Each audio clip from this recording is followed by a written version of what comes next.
Yeah, what up, my peeps? Welcome back to another edition of Life and Times of Rack Low. Two L's up, salute. But yeah, traveling across state lines, that was something that was a reality for low lifes. It was something that we experienced on a daily basis. It was something that we pretty much we lived for. The whole purpose was to travel across state lines to get that exclusive polo and all the other brands that lowlifes turned into urban wears that was must-haves. But like besides all the fashion and being on a hunt, on a prowl to get money and all that, traveling, it also had its positive benefits as well. Like for me in particular, like when I got a chance to like go on boosting sprees and we was able to like venture out to different states and different counties and different towns and other cities, I got a chance to like to broaden my horizons. Getting a chance to travel out to these different places, we got a chance to see luxury. We got a chance to see houses that was worth lots and lots of money. We got to see mansions and all these big expensive houses and cars and all that. Cause like yeah, we was going to towns where all rich people lived. So it was definitely a lot of luxury. And some of the places and some of the states that we traveled to, I remember New Jersey, Delaware, Virginia, Washington, Boston, definitely Connecticut, Philadelphia. You already know that's the home of Boost and Billy. We used to hit up Maine, but New Jersey in particular, they had a lot of spots. They had spots like I remember like Newport Mall. They had Cherry Hill. They had Quaker Bridge. They had Morristown, Willowbrook, Woodbridge, Short Hills, and like yo, the list goes on. So we used to travel out to New Jersey a lot. I mean, for me, I think like New Jersey was like one of my favorite places to travel to, as far as going on boosting sprees and coming off because I remember like most of the times we went to New Jersey, we definitely came off. You know what I mean? We scored heavily and we definitely got busy. And another spot in Jersey that I remember very well is we used to hit up this area called Princeton Junction. It was near like Princeton University. It was like a town for all the university and the college students, but they had a lot of different stores over there in that little town. They had a lot of different ski stores too. I remember we used to crush them, definitely. So yeah, Princeton Junction, yeah, that was definitely one of my favorite spots.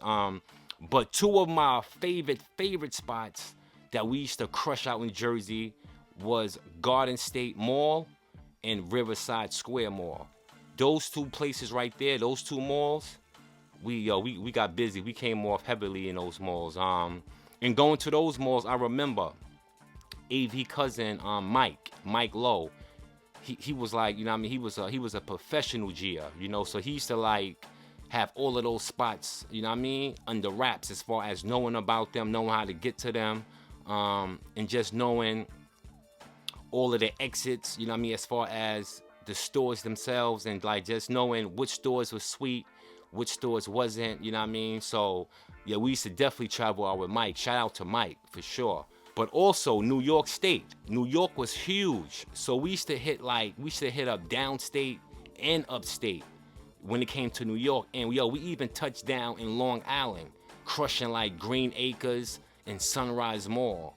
You know what I mean? It used to be crazy. But as far as New York, we used to even like go to Albany, New York, Dutchess County. We even used to hit up Oneida. I remember, and this is ill right here. This was like a real awkward, strange situation. So I think we was on like, if I'm correct, man, I would say like the Metro North. It was either the Metro North or it was the Amtrak. It was like 5 of us, so we had decided, to venture out and go on a mission a boosting spree out in Poughkeepsie, New York. You know what I mean? So we left Crown Heights, Brooklyn, and we was like, yo, let's go out to Poughkeepsie, you know what I mean, and get busy. And I remember this day too, because Boostin' Billy was with us. Rest in peace, Boostin' Billy. You know what I mean? So yeah, we went out to Poughkeepsie. So yeah, we on the train. Everybody on the train, we just chilling, you know what I mean? Full of anticipation, anxiety, just waiting to get out to Poughkeepsie so we could get busy, you know what I'm saying? But as we're riding on the train, you know, we're passing, you know, we're in the suburbs, we're riding through the suburbs, so we see like just all these different towns and stuff, you know what I'm saying? Like, it was like the countryside. It was like, you know, like upstate New York. So we riding on the train, and you know what I mean, all of a sudden, we just see like this big prison. And you know what I mean? Yo, it was Sing Sing Penitentiary. You know what I mean? So we riding to go on a boosting spree, and all of a sudden we pass Sing Sing, and we like, yo, that that bugged me out. I know for me, that bugged me out. I'm like, damn, cause I done heard crazy stories about Sing Sing. You know what I mean? Seeing it on TV, people coming home telling stories about, you know what I mean, the whole environment, the experience. So for me just to pass that, going on a boosting spree to take money, that was ill. That was an ill feeling. The transportation that we used to get on boosting sprees and to go on different Mias, like, it varied, you know what I mean? It came in different forms. Like, sometimes we used cars, you know, like, because like one thing about boosting, especially for the boosters that really got busy and understood the importance of economics, the importance of reinvesting, the importance of making your money count for you. So like, yeah, man, and like turning your money into assets, you know, making your money allow you to have a better lifestyle. So like, you know, like that's how we looked at it. So a lot of lowlifes was able to like get their own vehicles, buy cars. They was able to like rent their own apartments. They were able to get fancy jewelry, truck jewelry, you know. They was able to pay different types of bills, travel, and just like keep up the lifestyle, you know, like whatever they was into.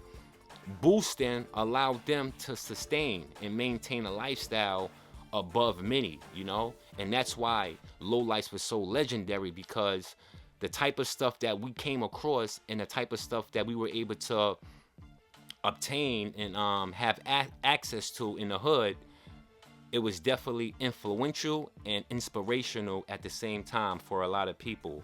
But like some of the other forms of transportation was, we used to take the buses.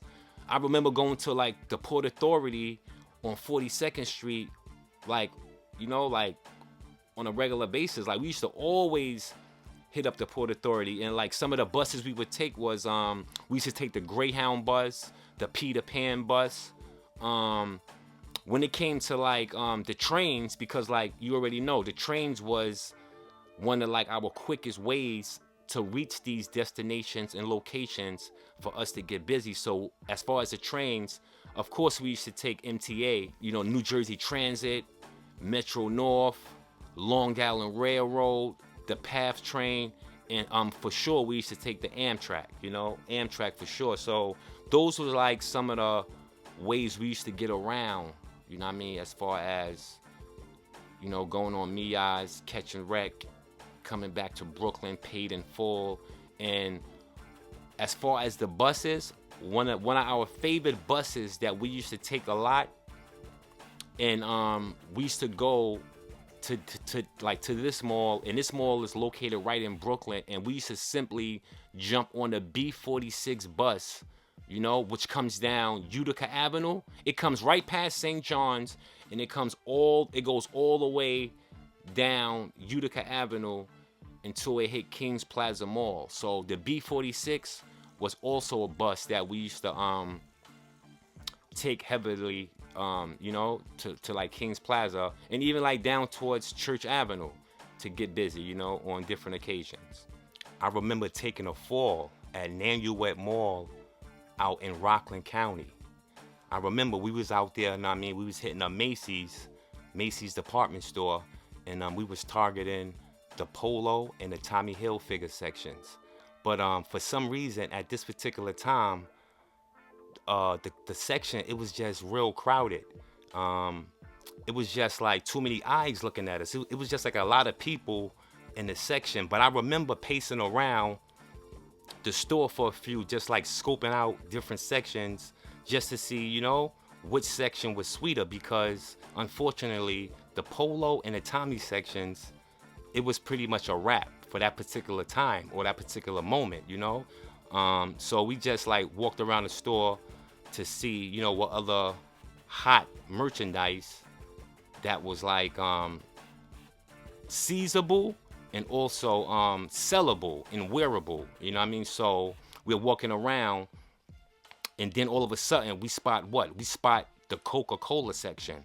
And so in our minds, we was like, all right, we're gonna hit up the Coca-Cola section. So we didn't even go into the Coca-Cola section because we didn't want to make it hot. Like, you know, we was walking around the store for some time already, so we didn't want to like go into another section and make it hot.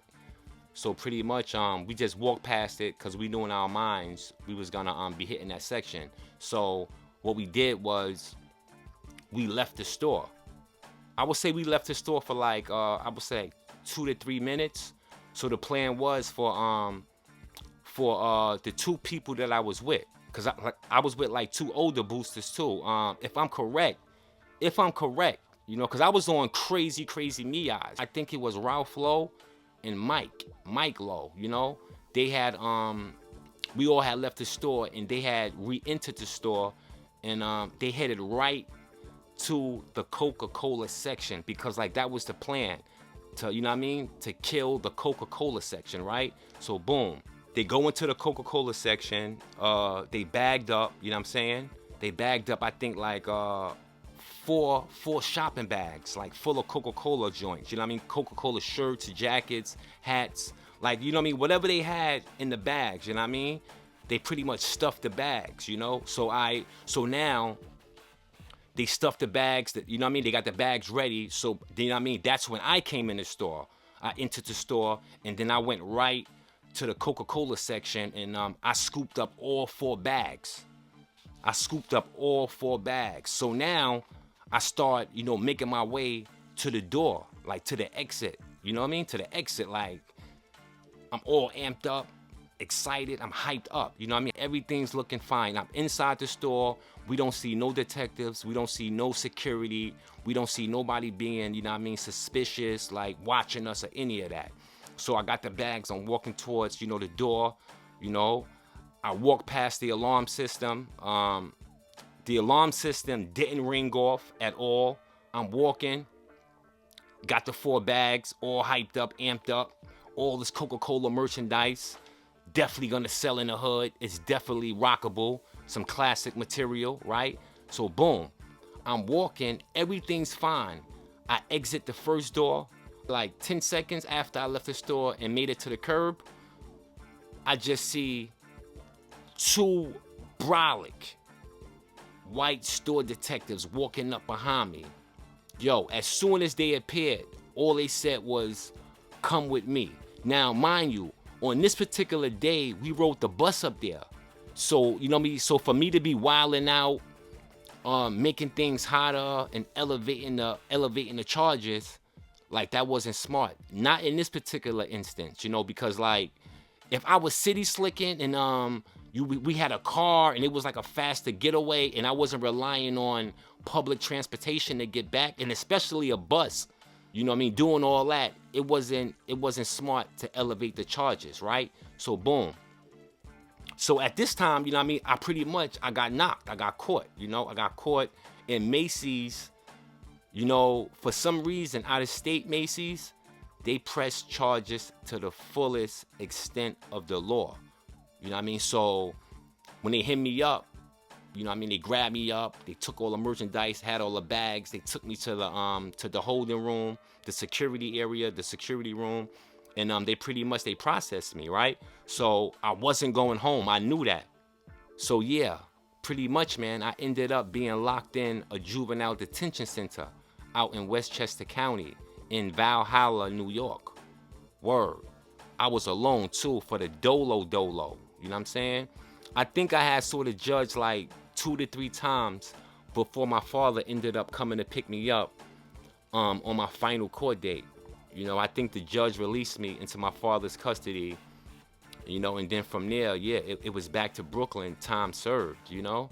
But yeah, man, going on me eyes, having the time, you know, the patience, the energy, the motivation, and the desire, like to wanna leave Brooklyn, you know, to wanna get out, to wanna expand your thoughts, to wanna see what else existed out there. And just on a positive note, yeah, like going on me, I was like, you got a chance to sightsee.